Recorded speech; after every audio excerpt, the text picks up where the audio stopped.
Welcome back, everybody, to Beyond the Campfire. It's a little different today, and we apologize again for no episode last week. As many of you know, a lot of us are dealing with this hurricane that happened, Hurricane Helene.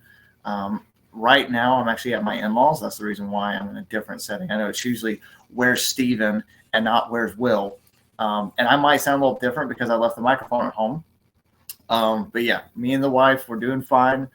We're fine from the hurricane. I'll let Steven say a little bit about him and how he has been affected, but we're doing fine. The house is fine. I mean, there's a little damage on our property, and we still have no power as of recording this Thursday night. It's actually in about 2.5 hours, we would have been without power for a total of a week because we lost it at 2:30 last Thursday. So, but yeah, I'm good. I got my notes ready for this week's episode, and yeah. Steven, you got anything you want to add or say? Yeah, I'm doing okay. So, obviously near Atlanta, so we got hit, but not quite as hard. But yeah, we lost power for several hours, but thankfully it came back somewhat quickly. So yeah, was not out with power for too long. But yeah, thankfully, yeah, we're both alive. Especially Mr. Will over here. We're glad that he and his wife are okay. So yeah, yeah, but bad hurricane. oh yeah. I heard somebody talking. They said there's usually like a really bad hurricane about every 20 years. The last bad hurricane was Hurricane Katrina. So yeah, which we were on the schedule for one, sadly. But yeah, it's interesting to look at, like with Katrina, and I think Helene kind of did the same thing, but she was a little different in some aspects. The reason why Katrina was so bad, at least in Louisiana, was because the levees broke, and I think she kind of did the same. Like Helene did the same thing, just with dams, because there's North Carolina is washed away, Tennessee, parts of it has been washed away. We've had a lot of damages. We've actually seen on our property. They haven't reported hurricanes, but there were, or not hurricanes, tornadoes, but there were definitely tornadoes that touched down on our property. And we've got some rebuilding to do. We've kind of lost our barn, the barn that me and Steven film in. It's got no roof right now, and the back wall's caving in. So we probably will be making a TikTok about that whenever Steven comes on Sunday to visit me. We might do like a little bit of filming just to kind of show you guys our studio and what it kind of looked like, our studio, and kind of what it looks like. But just we're going to have fun this episode, but just keep us in your prayers, and some of the other people in North Carolina and Tennessee, and even here in Georgia, and even down in Florida. Helene was a bad one. She did a number on all of us. I think what's crazy about her was that she was like 400 miles long, like 400 miles across. And the crazy thing is too, like when you look at the outage map of like us not having power, but everywhere else not having power, it's crazy because you can draw a line and everything on the right side of the hurricane is what lost power. Everybody on the left side is completely fine. And that's because, I don't know if you know this, Stephen, but on the right side, you get more hurricanes, or not more hurricanes, more tornadoes, because the way she spins. So, but yeah, this week it's another ghost story, a spooky haunting. We were going to talk about one hotel, and it was kind of hard to get information about that one hotel. We might cover that hotel again in the future, but we actually have a really cool one called the Marshal House, is what we're going to be talking about. A year ago, my wife and I, when we went on our honeymoon, we actually stayed at the Marshal House. We didn't experience anything spooky, but nonetheless, it has some hauntings and some tales. Stephen, do you know anything about the Marshal House? Have you heard anything about that? Very little, man. Honestly, I only know the stories that you guys have told me. So, yeah, you will have to do a lot of education. I did want to say, though, before you continue, it is October, so this spooky month. So me and Will are very excited about that. So, I think a ghost story is very fitting for our first tale in the month of October. Oh yeah, but you know what's also interesting? It's not just spooky season. There's two spooky fellas. That's their birthday month coming up. So we got our birthdays this month. So I don't know. Steven's might fall on one of the days that we got an episode coming out. No, it doesn't. even know when my own birthday is. Let me see. No, it's on Tuesday. It's not next Tuesday, but the Tuesday after. Yeah, okay. He's the 15th. I'm the 27th. So hey, man, we're doxed. No, I'm just kidding. Yeah. Just don't give it. Yeah. I do want to eventually open up a PO box because I think it'd be kind of cool. We got like birthday cards and stuff.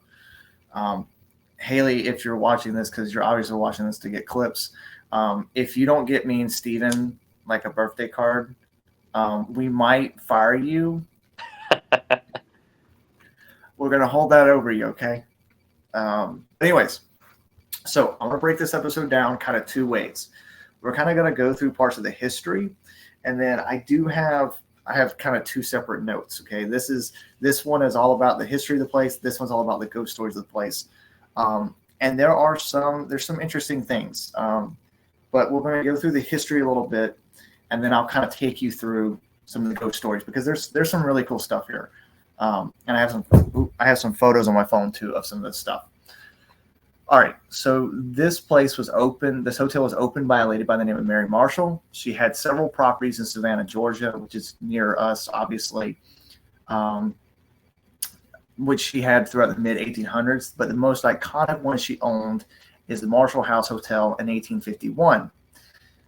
It closed for some time and then reopened in 1859 and was really fully renovated. So they renovated it and reopened in 1859. And then in 1864 through 1865, it was occupied by Union troops led by Sherman. It was also a Union hospital until the end of the war. So that little piece of history, for those of you who don't know, if you lived under a rock, me and Steven don't like Sherman. The dude torched our state and then was like gave Savannah as a gift to Abraham Lincoln. So we don't really like him. Anyway, so then in 1895, the hotel closed. And then in 1899, they reopened the hotel, and it was just simply the Marshall House, and it had electric lights by then, hot and cold baths on every floor. So they, like I said, so there's a bunch of where this hotel closes and then reopens and closes and reopens. It's because they're like adding new things. In 1833, Herbert Gilbert leased the building and charged it and changed his name to the Gilbert Hotel. Okay, so it was the Marshall House for a while because of Mary Marshall. Then this guy named Herbert Gilbert buys it in 1933, or at least leases the building and changes the name to the Gilbert Hotel. In 1941, Gilbert sold the hotel with its steam heating, lobby, dining room, living room, reading room, 66 guest rooms, one suite, and a bunch of storage and stuff. And then in 1946, it reopened after the selling with more renovations. Some more renovations happened. In 1857, it closed again with some alterations to comply with fire and state laws. So they had to close again in 1857 to kind of go back, and do some more things. In 1899, it finally was fully restored, renovated, and reopened. So in 1999 was when they finally reopened it, and it's been open ever since. So there's actually a really cool fact about 1899. For those of you who don't know, I want to give a shout out to my wife. She did the history parts. I did the ghost parts. So I'm trying to read her handwriting. She writes better than I do. And even I can't read my own handwriting. So a cool thing that I actually wrote down on my ghost pad, because this is the wife's history book. This is my ghost pad, we'll call it, is a lot of the ghosts that people have encountered here are Civil War ghosts. And the reason being is because in 1999, when they finally reopened the place, they were going through and doing a bunch of these remodels. And when they were doing this, they actually opened up the floorboards and found a whole bunch of skeletons. And they dated these skeletons as Civil War soldiers who were buried under the floorboards who possibly died during surgery. That is terrifying. Yeah, you never know what you might find. But no, right? Thing full of skeletons. That's I saw this funny TikTok where it was like these people were they like bought a home and they were like doing something in the bathroom, and when they took back the drywall, the previous owners had stuff like a fake skeleton you buy like at the Halloween store into the wall, and they like dressed it up with like a shirt and pants and belt, and they like wrote a note and said, "Haha, gotcha." And so like they did this at like this year, like 2024. The people put the skeleton back in 2011. And so it's kind of funny, like just imagine open up your wall and somebody pranks you with like a dead skeleton, like a fake skeleton. You just see that. That's funny. So Mary Marshall, who was born, she was born the last year of the Revolution. She died at 93 during the Reconstruction era of the Civil War. Her grandparents, so this is a little bit of history about the lady who opened the hotel. Her grandparents settled during the founding of the colony in 1820 and 1854 and 1876. Savannah had yellow fever epidemics. There was not many ghost stories about any yellow fever patients, but during those times it was kind of believed to be that. Now, one thing my wife did write down is, and this could be where some people get some things confused. Like I said before, Mary Marshall had previous properties, and some of those properties could have like housed yellow fever victims and patients. And so that's where there's like mass graves and stuff. Her other properties are over near Oglethorpe Avenue, overlooking Colonial Park Cemetery, which was a mass grave for yellow fever victims and patients. But that's basically the history. I'm now going to get to the spooky stuff. But yeah, Steve, I love history.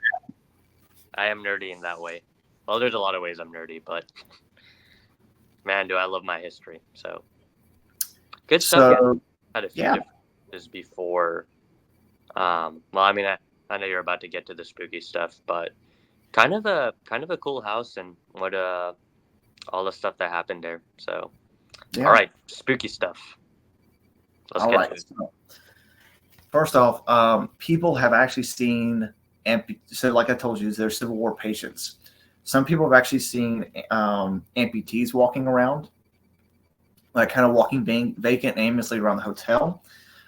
There's actually an amputee ghost known to ask, "Where is my arm?" or "Has anyone seen my arm?" So he's walking around, he's got just a nub, and he's like, "Has anyone seen my arm?" Like, already we're off to kind of a very spooky start, because it's kind of like okay, one thing, seeing a ghost is like one thing, but then seeing a ghost with no arm, bleeding everywhere, is like, "Where's my arm?" Like that. So sorry, I meant to backtrack. I did break down kind of the different ghosts that people see here. So these are just all the Civil War ghosts. They're the most prominent ghosts that people have seen have been Civil War ghosts. And I think at the end, should we go ahead and tell people kind of our thoughts on ghosts, or should we tell them after we're done? Let's do maybe after we're done. Yeah. Okay. Kind of save that. Keep people in. So one thing that a lot of people had said was in 1999, you remember when I told you those floorboards had opened up? That's when a lot of people started noticing there was this odor of rotting meat, like a smell of just rotted meat. Okay. And this is where it gets kind of crazy, because they had stated in room 214, 314, and 414. I want you to remember room 414, because there's actually a story that somebody told. They had the smell of rotted meat, and they tried deodorizers. It didn't work. And finally, what worked was they had prayers and like a priest come in and pray and bless over these rooms. And once that happened, everything went away, except for in room 414.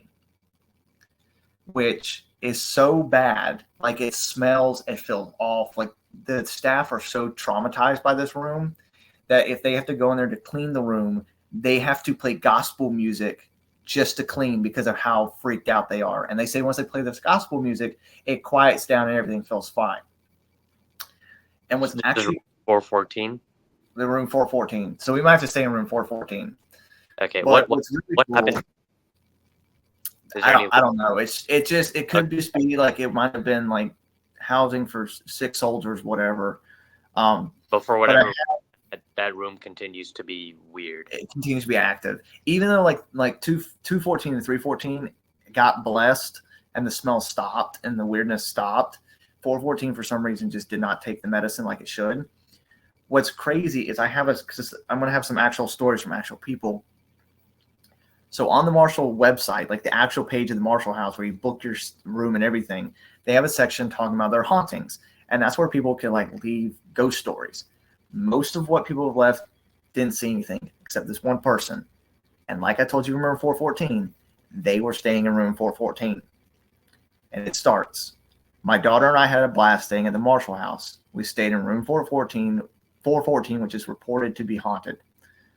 We had no experiences the first night. The second night, Noelle heard footsteps around the room at night and saw and heard the bathroom door close in the middle of the night by itself. She had assumed it was me going to the bathroom, but I never did. I woke up hearing footsteps in the room and thought Noelle moving around until I saw she was sleeping in bed beside me. It was such a cool historic place. We will be back. Yeah. That is so freaky. Oh my goodness. Yeah. One minute you think you're going to the bathroom, and then next minute, yeah. So, okay. Yeah. So that's a little creepy, isn't it? Like, so that's some of the rooms they have. I tried to do some research to figure out which room this was, but there is a room. Maybe, if you guys keep liking, keep sharing, and we get where we need to be, and me and Steven launch the Patreon, which might be very soon, like maybe next year, and we go to this place, we'll probably have to ask the people. But one of the rooms that is most haunted as well is the old operating room. When I was doing my research, I couldn't figure out which room was the old operating room. We probably would have to ask hotel staff and maybe some people there which room it was. But in the old operating room, people have reported to see doctors treating soldiers recently from battle. So they see these battle-ridden soldiers that are laying on like beds and stuff, and there's doctors treating them. As well, sometimes when people are in these rooms, they feel like a hand grab their wrist, almost like it's checking a pulse. And some say it's nurses that are checking these people. And then there is a... Go ahead. I'll let you finish, and I'll add a comment. There's one story and encounter that was where this person saw a shadowy kind of Civil War soldier who is with a little boy. And so there's a ghost little boy and a shadowy kind of looking Civil War soldier. And the person stated, the little boy shouted at them saying, like, get out of my room. Like, they were staying in a hotel room and they saw this shadowy Civil War soldier, like, walking down the hallway, and they see this little boy, and the little boy just starts screaming at him, like, get out of my room. And, like, yeah, that would terrify the heck out of me. I'd be like, I need to change rooms. See, on one level, I was a bit comforted because I was just like, oh, okay, ghostly doctors, like, they want to take care of people, they want to help people. And then you say that thing, some kind of ghostly figure saying, get out of my room. Yeah. And I'm just, okay, now I don't feel comforted and consoled anymore. Now I feel like running away and, all that stuff. So, yeah. So that's most of the Civil War soldiers that people encounter. It's just amputees walking halls, the doctors, the nurses, that sort of thing. After I'm done telling about this, I actually have some pages where people have submitted their stories that they've seen and encountered, and I'm going to read those afterwards. But the next category is actually what happens in room 306. And this one would probably terrify the living hell out of me if you and I were like, okay, we're going to go investigate the Marshal house, and they told us we're going to put you guys in room 306. I'm going to look at you, and I'm going to look at them and be like, hell no, put us in room 414. Don't put us in room 306. In room 306, people have seen a ghost cat that kind of like walks out, and then after that, it becomes this large shadow that engulfs the whole room and makes it dark. Okay, ghost cat, and then a large shadow. That's okay. Yeah. Maybe you don't have information on this. Maybe you do, but I'm kind of curious about this ghost cat. There's not much on the ghost cat. It just, from what I've seen, it was just kind of like people see a ghost cat in room 306, and then the ghost cat just transforms into something like this big shadow. Gotcha. Okay, that's intriguing because I mean, ghost humans are interesting, but as like the idea of animals being ghosts is like kind of fascinating to me. But okay, Yeah. cool. Continue, The sir. next person we have is actually a very famous person. Have you ever heard the name Joel Chandler Harris? Joel Chandler Harris. It sounds vaguely familiar. Who is that? He is the author of the Uncle Remus stories, Oh, okay, gotcha. like Huckleberry Finn and all that. Uncle Remus. Uncle. He's the author of this story. Okay, gotcha. Yep. So what's his deal with this house? So he stayed at the hotel during some of the times when he was writing his stories, and Okay. people. And here's actually a cool fact, guys. When me and my wife stayed at the hotel, we stayed on like one of the corner wings, and like if you walked out of our room, there was a staircase that went down. But if you walked on the other side of the staircase, so like here's our room, and then you walked out and you walked down this way. Right there was his hotel room down from our room. Now we didn't hear anything, but people who have stayed in that hotel and that room could sometimes hear like a typewriter clacking at night, and that's pretty much all we got from him. It's just you hear like the clacking of a typewriter. Um, so yeah, Okay. Well, nothing too bad. nothing, nothing crazy.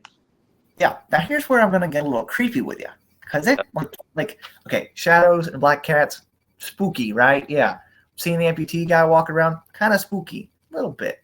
A nurse grabbing your hand, well, Steven, I bet you wouldn't mind a woman holding your hand. Wow. Of course, you say that on National Boyfriend Day, also known as Male Single Awareness Day. I thought that was the funniest thing when you crossed that out. Anyways, let me tell you about the ghost kids. Single. Anyway, go ahead. Sorry, I will. Yeah, stop. let me tell you about the ghost kids. S'mores with my singleness. I know.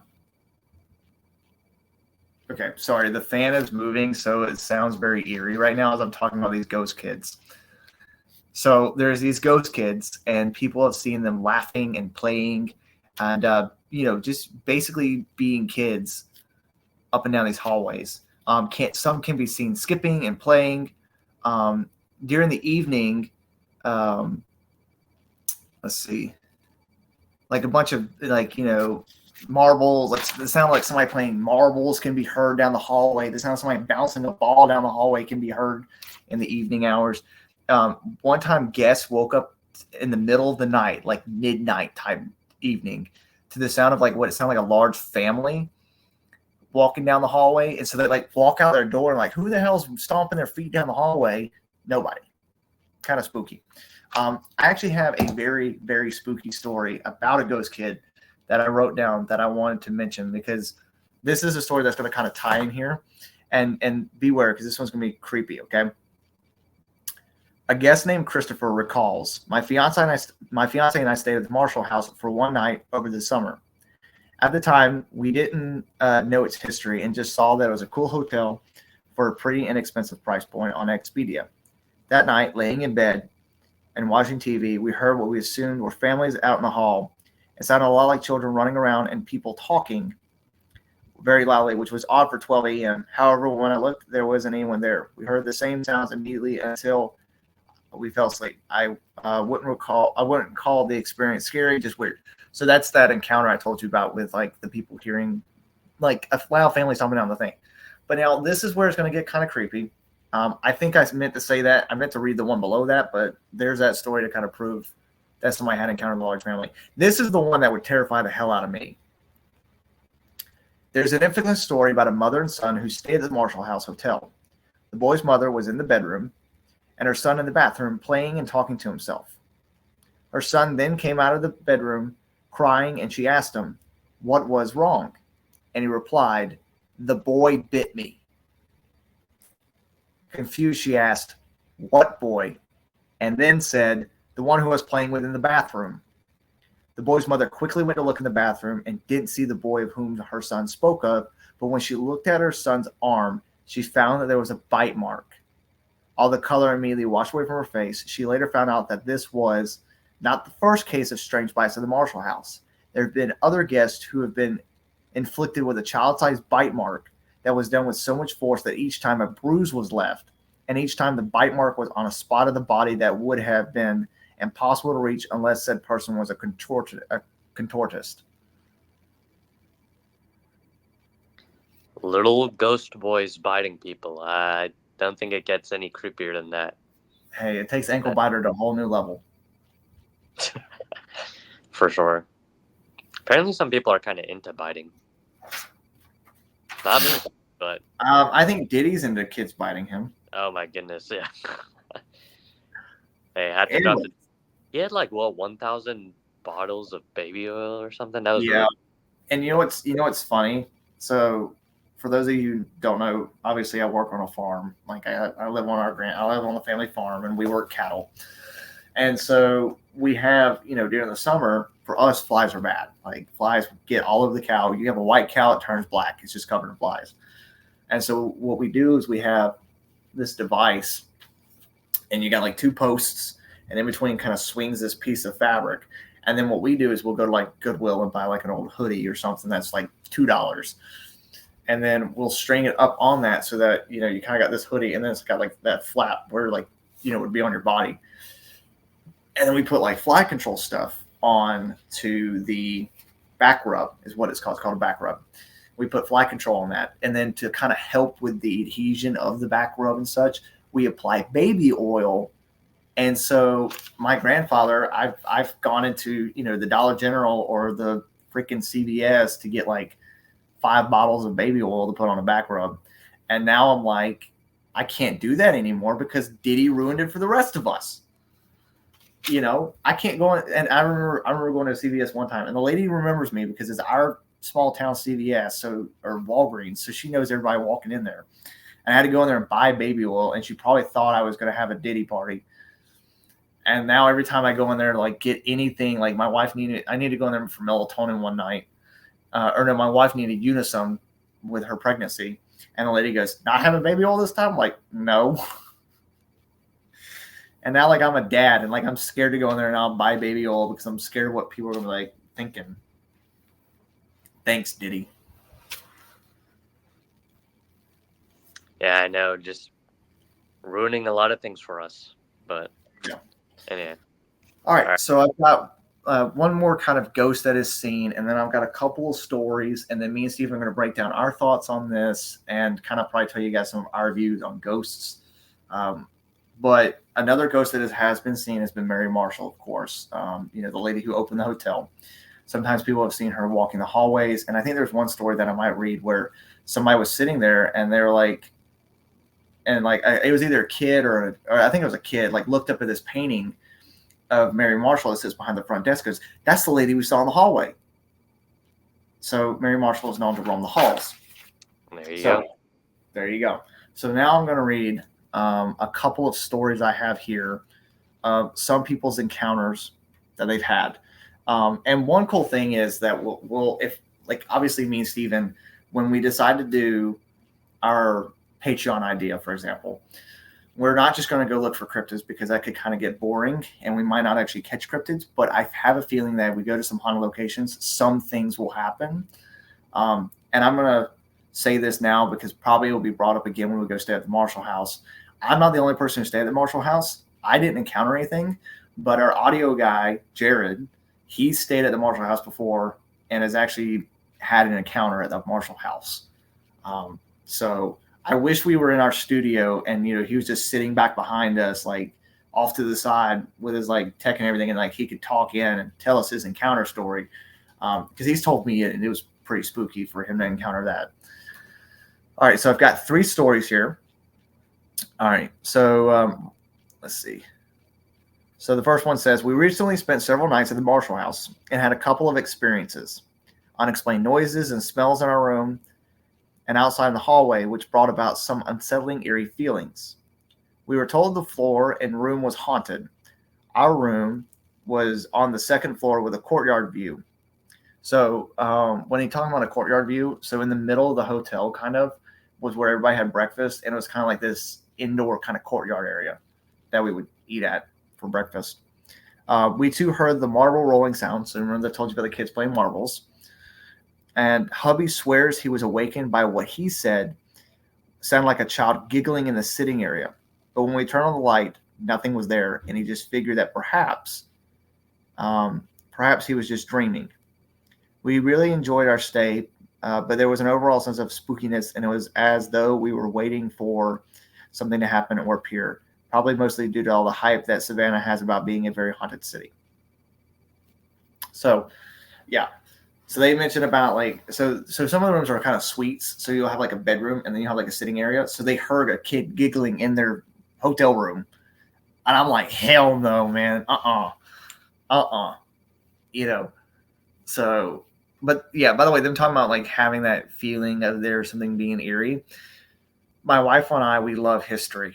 And, I think me being born so close to Halloween, because I was born on October 27th, me being born so close to Halloween, I think has an effect on how I like view stuff like this. Like I'm all for the spooks. Like I want to like encounter ghosts. I want to see this kind of stuff. I kind of want to witness this stuff.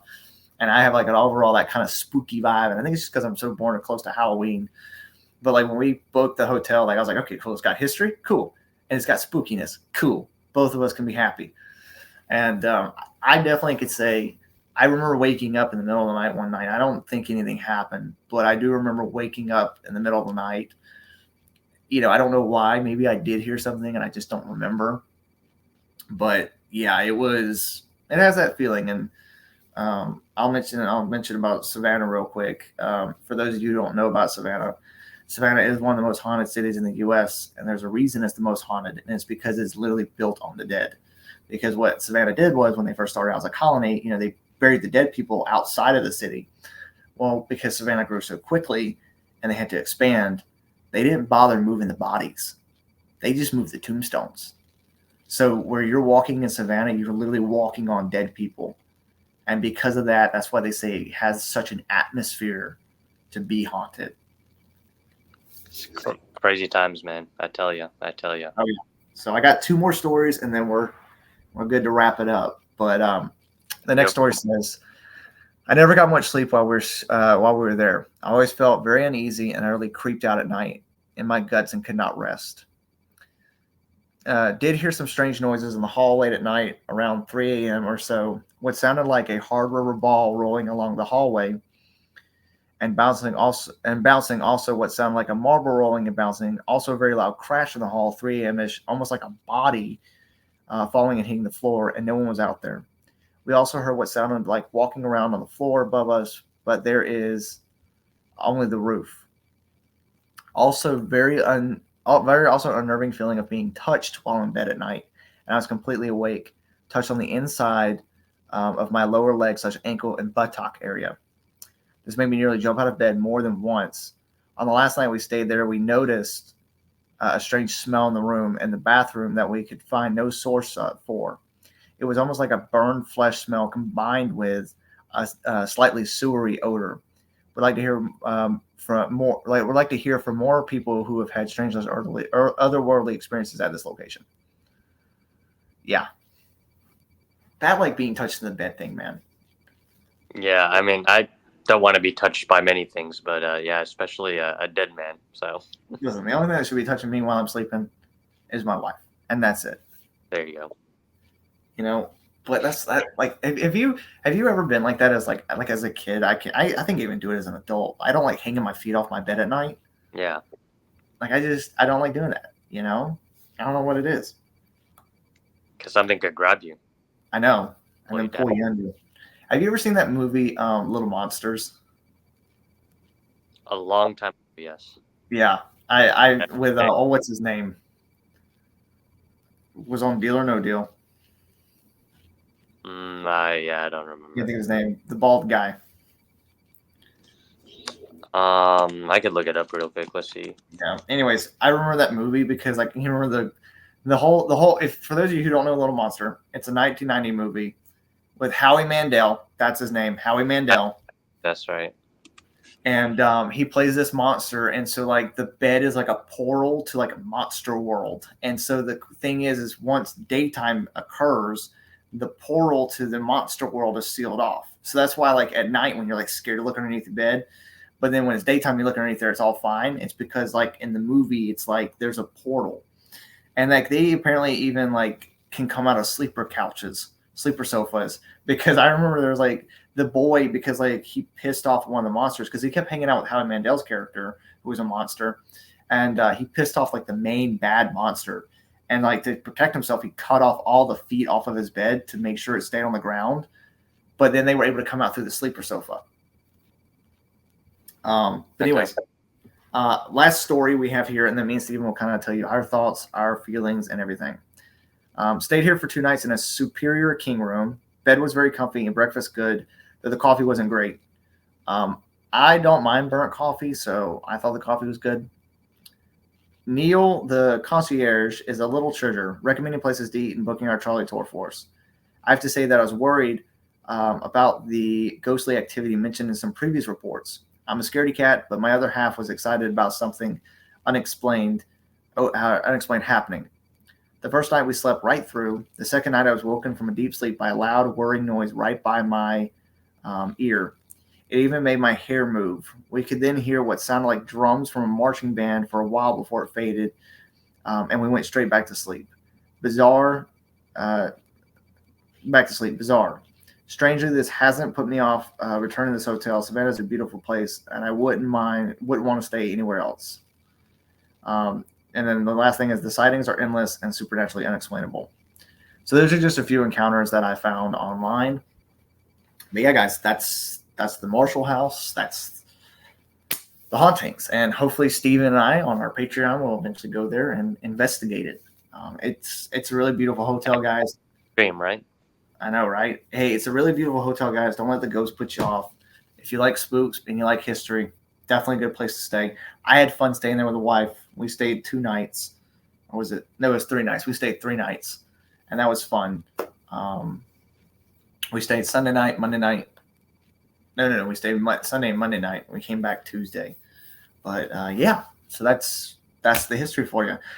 Me and the wife actually are going to be having a very spooktastic time because we're going to Salem for our anniversary trip here shortly, and I'm looking forward to it. We're going to be going to the Witch Museum. We're doing a 2-hour ghost tour of Salem. You definitely gotta.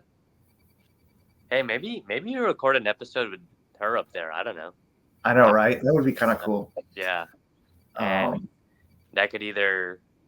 Well, I don't know. You guys. I don't know. We have any fans up there? You know, because I was like, maybe like, I mean, we're gonna be busy because I've got us chock full doing stuff. Right. But I know for like a little while in the morning we don't have anything going on. I was like, if we had enough people, I feel like I could do like a meet and greet in Salem. I'm one of them. You know, I'm the funny one. The other one's not here. But yeah, so Steven, what's your thoughts, man? What's your thoughts on these hauntings and these stories and everything? So my view is pretty boring. I don't believe in ghosts. I do believe in demons, though. So, you know, I guess that's kind of interesting.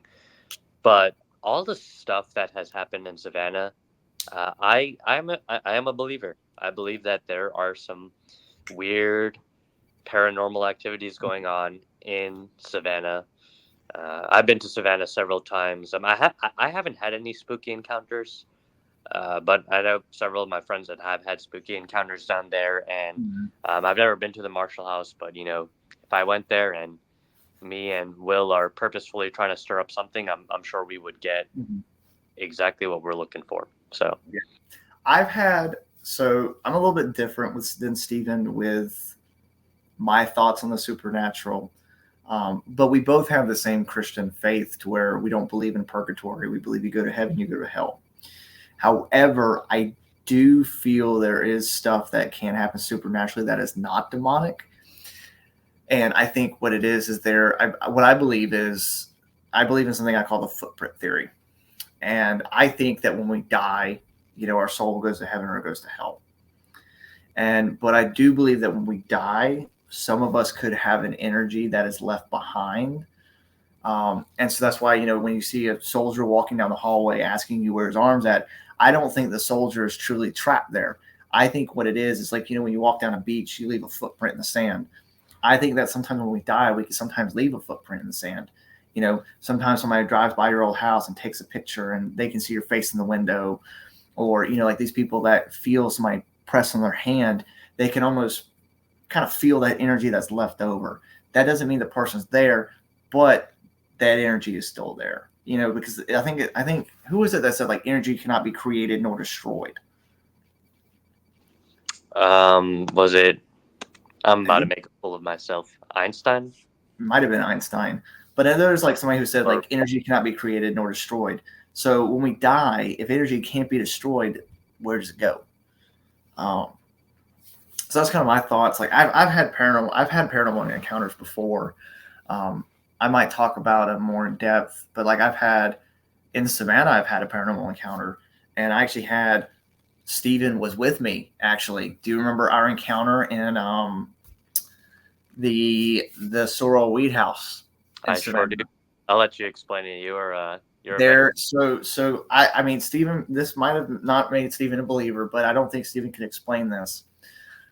So when we talk about the history of the Sorrel Weed House, we'll talk about some of the people that are there and some of the haunts, and we might go a little bit more into our story. But there's one particular room where people were like, this is where a woman had hung herself, and she doesn't like men, which was kind of shocking that she was okay with me and Steven being there.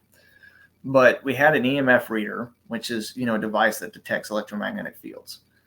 And right up at the rafters where she could have, hung herself, the little meter was just jumping. It was just going up like crazy. And there's no Wi-Fi boxes. There's nothing that should have made this thing go off, but it did. And we'll probably go a little bit more in detail about that. And our other encounter we had that really wasn't an encounter. Remember, Steve, when the thing went up to 5, and I was like, guys, there's a ghost in here. And then the lady asked me where I put it, and she says, there's a Wi-Fi box back there. And I was like, damn. But I know we got excited there for a second. Yeah. Hopefully, though, guys, we will have the Patreon up soon, and we can actually go looking for these things, because I think that's the thing I look forward to the most about this is, I want this to work out because I'd like to provide for my family, and I'd like to do it in a fun way. And I know that me and Steven going out looking for monsters at 3 a.m. is going to be fun. Will we catch things? Who knows? What if we are the ones to discover Mothman? What if we find out that the Chupacabra is an actual species? That'd be kind of cool. Give us a Nobel Peace Prize. But yeah, thank you guys for watching. We promise I'll be back to my normal setting. Steven, we always play like a Where's Waldo kind of game with him. Is he in the McDonald's parking lot? No, he's in the Burger King parking lot. Today he's in the Taco Bell parking lot. He's in the middle of downtown Atlanta. What is he doing at the Statue of Liberty? All I can think about is that TikTok. It's the Statue of Liberty. I'm about to shit my pants. But yeah, promise everything will hopefully be back to normal soon. So thank you guys for watching. Make sure you follow us on our Twitter and our Instagram at Beyond Campfire. Follow our TikTok. I think it's Beyond Campfire Podcast or Beyond the Campfire. Follow us. Yeah. Our YouTube is Beyond the Campfire Podcast. Go follow us there. Go like and share. And share it with your friends. If you enjoy listening to us do this kind of thing, share with your friends. We would love to keep doing this and continue to do this. Again, we are a product of Beyond the Media LLC. If you guys want to do a podcast, reach out to those guys. And by those guys, I mean me. It's just me. Anyways, y'all have a good weekend.